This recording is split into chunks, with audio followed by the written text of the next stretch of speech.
14ই ফেব্রুয়ারি মানে Valentine's day, but আমাদের বাড়িতে সেটা অন্যরকম। আমার বোনের জন্মদিন 14 তারিখে, আর সেটাই সেলিব্রেট করার জন্য কিছু না কিছু আয়োজন করতে হয়, যেটা কিনা আমাকে করতে হয়। তো আজকে ভেবেছিলাম বাসন্তী পোলাও চিকেন কষা বানাবো। সেটার জন্য আলুগুলোকে ভেজে নিয়েছি, মাংসগুলোকে ধুয়ে নিয়েছি। এবারে মাংসগুলোর মধ্যে হলুদ, লবণ, লঙ্কার গুঁড়ো সাথে টক দই দিয়ে দিলাম। আর হ্যাঁ, লঙ্কাটা কিন্তু কাশ্মীরি লঙ্কার গুঁড়ো ছিল, সুতরাং এটাকে ভালো করে ম্যারিনেট করে মাখিয়ে রেখে দিলাম। আর দেখতে পাচ্ছ পেঁয়াজ কেটে নিচ্ছি, আর এই পেঁয়াজ কাটা কিন্তু আমার বেশ ভালো লাগে। আর এদিকে চালগুলোকে ভিজিয়ে দিলাম, এটা ভিজতেও সময় লাগবে, ধুয়ে নিয়েছিলাম কিন্তু। আর এই চালটা কিন্তু জিরা রাইস ছিল। এবারে শিলবাটার মধ্যে অনেকগুলো রসুন, এগুলোকে থেতে করে নিলাম, আদা আর জিরে এগুলোকে বেটে নিলাম, শুকনো লঙ্কাও বেটেছিলাম, কিন্তু সেটা চাট ছিল না দেখে ক্যাপচার করতে পারিনি। কড়াই আরো কিছুটা তেল দিয়ে তেজপাতা, গোটা গরম মশলা দিয়ে একটুখানি চিনি দিয়ে পেঁয়াজটা দিয়ে দিলাম, পেঁয়াজ ভেজে রসুন কুচিটা দিয়ে দিলাম, তারপরে অনেকটা শুকনো লঙ্কা বেটে রেখেছিলাম সেটা দিয়ে দিলাম, দিয়ে নাড়াচাড়া করে ধনে গুঁড়ো, হলুদ গুঁড়ো, কাশ্মীরি লঙ্কার গুঁড়ো দিয়ে সামান্য লবণ দিয়ে দিলাম, যেহেতু আগের থেকে লবণ দেওয়া ছিল। এবারে ম্যারিনেট করা চিকেনটা দিয়ে দিলাম, দেওয়ার পরে নাড়াচাড়া করে নিলাম, আদা বাটা জিরে বাটাটা দিয়ে দিলাম, দিয়ে ঢেকে দিলাম। এইভাবেই ঢেকে ঢেকে চিকেনটাকে কষিয়ে নিব। এরপরে আলুগুলো দিয়ে দিব জল গরম, তারপরে গোটা গরম মশলা বাটা দিয়ে তারপরে ফুটিয়ে নামিয়ে নেব। পোলাওয়ের জলে গোটা গরম মশলা দিয়ে তেজপাতা লবণ দিয়ে এটাকে চালটা দিয়ে দিব।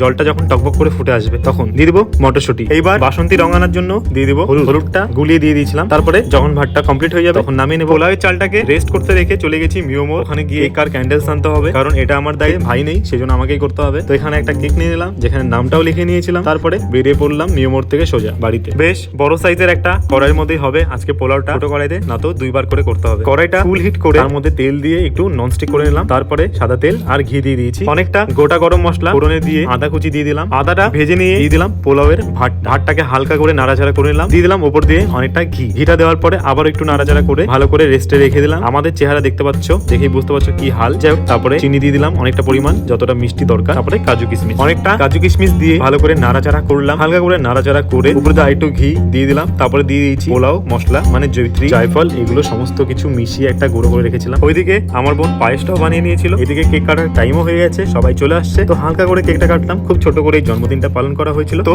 আমার তো এভাবেই কাটে প্রত্যেকবারে ভ্যালেন্টাইন্স ডে।